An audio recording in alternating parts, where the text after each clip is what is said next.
শত্রুকে ক্ষমা করার আগে অবশ্যই তার ন্যায্য বিচার তাকে বুঝিয়ে দিয়ে তারপরে তাকে ক্ষমা করো।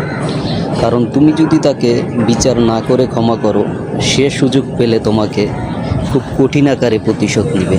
তাই তার বিচার না করে তাকে ক্ষমা করে না, যেটা এখন করতেছে আওয়ামী লীগ। তাদেরকে ক্ষমা করে দেওয়ার কারণে তারা এখন বিভিন্ন রূপে বিভিন্ন জায়গায় গ্যাঞ্জাম আর ফাসাদ সৃষ্টি করতেছে। তাই তাদেরকে ক্ষমা করা উচিত হয় নাই। ওই এলাকার যুবলীগের আওয়ামী লীগের যে সন্ত্রাসীরা যারা ছিল, তারা নৌকা এবং জয় বাংলা স্লোগান আমি আগেই বলেছিলাম, এই আওয়ামী লীগকে বিচার না করে তাদেরকে ক্ষমা করো না। কারণ তোমরা তাদেরকে ক্ষমা করে দিলেও তারা ঠিকই তোমাদের উপর প্রতিশোধ নেবে একটু সুযোগ পেলেই। কারণ এই আওয়ামী লীগের চরিত্র আজকের খারাপ চরিত্র না, এটা তাদের পুরানো খারাপ চরিত্র। তারা মানুষের সাথে জোর জুলুম এগুলোই করে সব সময়। তাই তাদেরকে ক্ষমা করা উচিত হয় না কারো।